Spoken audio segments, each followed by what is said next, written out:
Hello. Well, it is, it's probably about 7:45, 8 o'clock in the morning. Don't lick, thank you. Yeah, it's very, very early. Woke up early, about 5 o'clock I woke up and kind of sat around and I thought, it's going to be a beautiful, beautiful day. Lovely.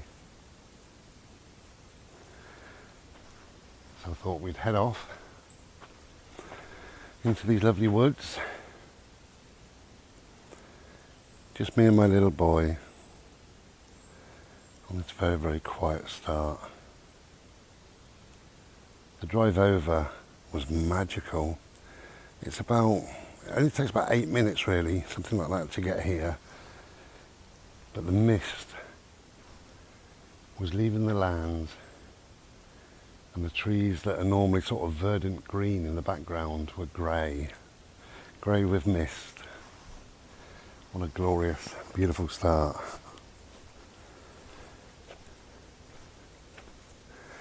So I had no intention in coming to the woods today. None whatsoever. I've got nothing to talk about apart from just being in the woods and chilling. It's lovely. Mr. Solarface is out already, as you can see. Bright and cheerful. We feel so happy, so happy to be in the woods. Good morning, Mr. Crow. It's one of my relatives.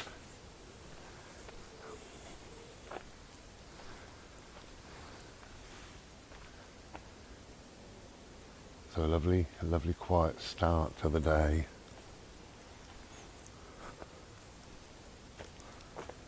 Beautiful.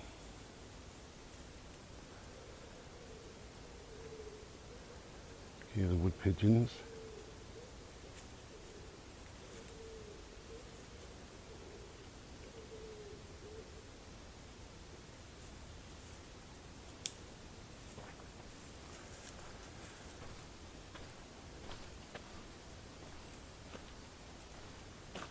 It's a lovely, lovely way to start the day. If you can, if you're up early, there's no one around. Hey, I can hear you licking. That's the trouble with being early. When there's no noise whatsoever, I can hear a little black and white tongue. Okay, his tongue's pink, but you get my drift. It's on the way over here. I bet we saw 8, 9 cars, something like that. Which surprised me. Thought we might see a few more. But then, of course, a lot of people are not at work in these strange times.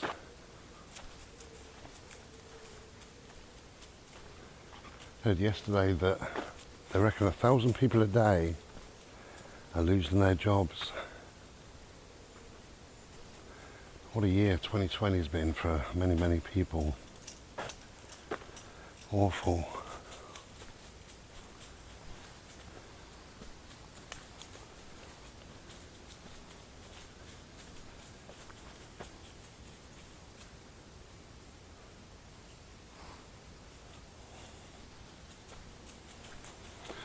So breathing in that prana and saying good morning. Good morning. Good morning. Hello.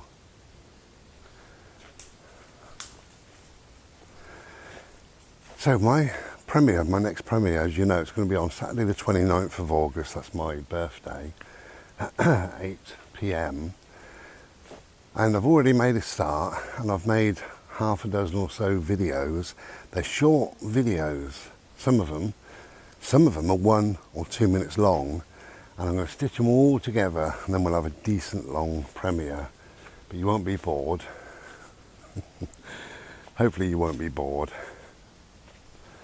There's a bit of fun, a bit of seriousness. I show you around my place and my garden and a couple of things I've bought and my thoughts on birthdays and things like that. So it's going to be a good little premiere. It's a long premiere, but it's going to be a good one. Now, talking about birthdays, a thought crossed my mind yesterday and I struggled to answer it, which is kind of unusual for me, and I still don't think I've got the answer. So, cobweb on my head. So, might as well talk about that now as we bimble around.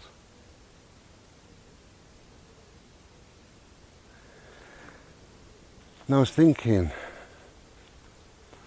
could I possibly talk about what is my best birthday and my worst birthday? My worst birthday, I'll try and encapsulate it, okay, very quickly. When I was 13, my mum had left home when I was 12 to get a divorce, bless her. So I didn't have much of a 12th birthday, but when I was 13, my mum had moved in with my auntie in Windsor, Berkshire, and we went to see her, and that was lovely. And I got a card, and I presume some presents, I can't remember, but I got a card. And I remember the card was on the table in front of me, and my mum said, "What do you want to drink?" And I said, "I've no idea." And it was a hot day. I mean, obviously my birthday is the end of August, so it's normally quite warm.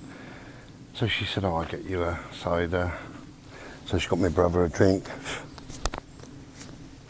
Got my brother a drink. Got me a drink and herself a drink. And opened up the birthday card. My auntie must have been with us. There was 2 cards on the table, I just remembered.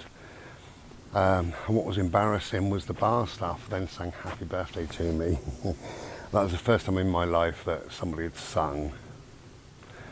So that was kind of embarrassing. Nice, but embarrassing.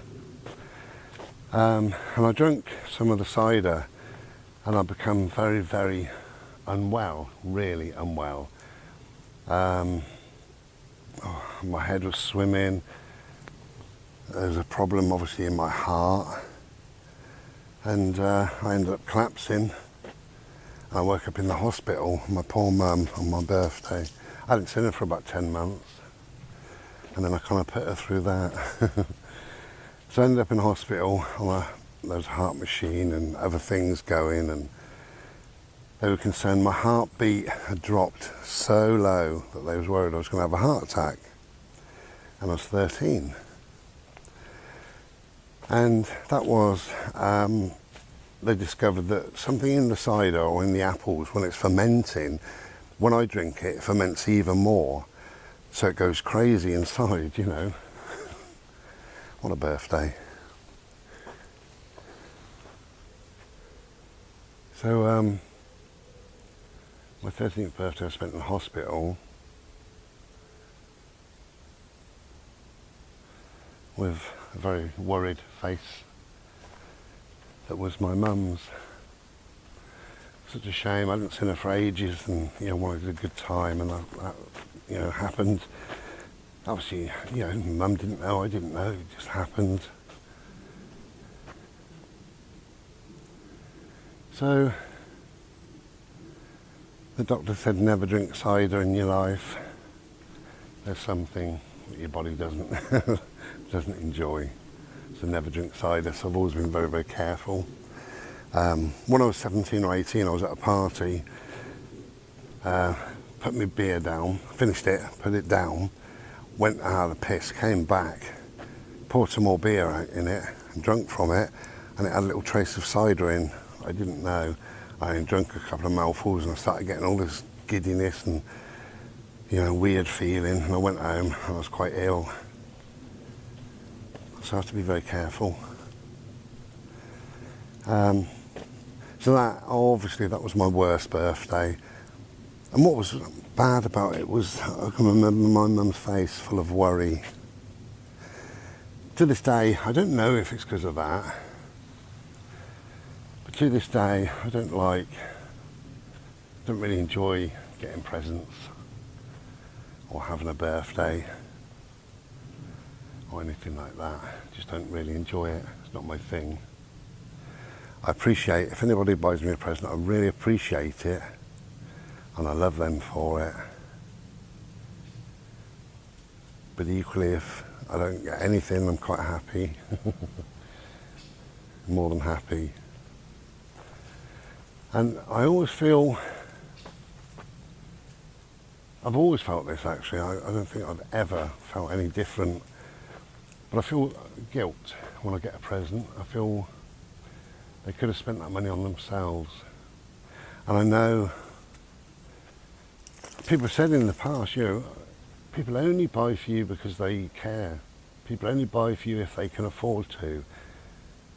People only buy because they want to. Noisy dog somewhere. And I know all that, but I just feel, I don't know, is it guilt? Maybe it is. This tree has fallen down since last time I was here. So we're not going to be able to lift it up. Yes, we are. I'm stronger than I think. Nearly hit the bloody head on it then. Hang on a minute. I'm trying to be too clever here. Come on, mate. A beautiful, quiet day. Glorious.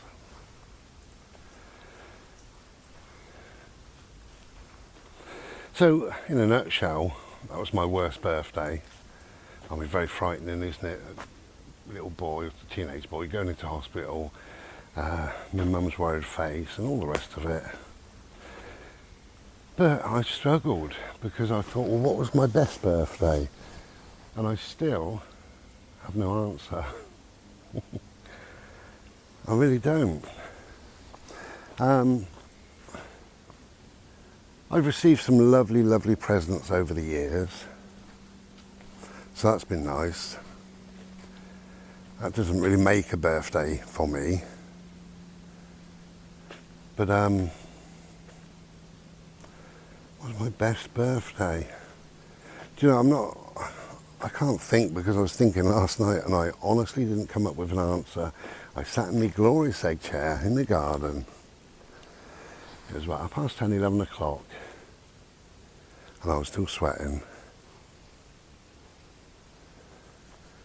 Hello, my dog. You're looking beautiful today, I must say. Lovely.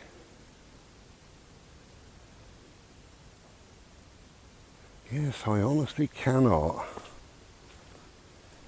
tell you what was my best birthday. As I say, I've got some, or had some lovely presents.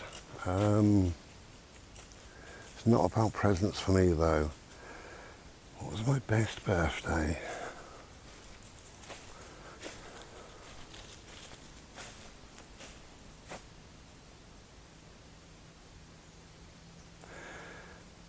I think,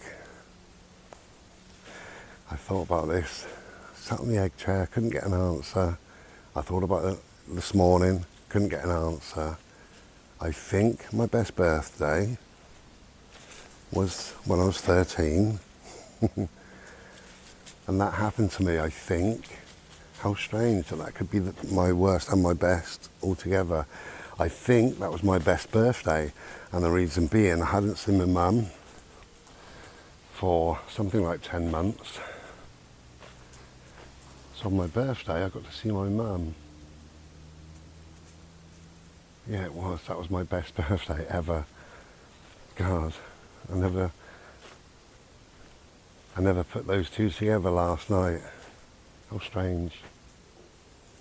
Yeah, my best birthday was seeing my mum after all that time. And I think especially then, those sort of formative years, 10 months is a long, long time. I mean, I won't go into it, but I mean, she had a terrible marriage. My father was terrible. And she just had to go, bless her. And she had to be out of the house for a while to get a divorce sort of in place, you know, get it rolling. And because of the way he was, the sort of person he was, we didn't know what was going on. And I think I'd convinced myself that probably my mum was dead. I didn't know any better. Nobody was telling me any different. And I think I went through a grieving stage. But I mean, we grieve over all sorts really. The end of a relationship, the end of a job. You can move away, and that's a sense of grieving. Grieving is just longing for what was, you know. So yeah, never thought that through. My happiest and my worst and my best birthdays was the same day. Right. Where's my little boy? Hello, my friend.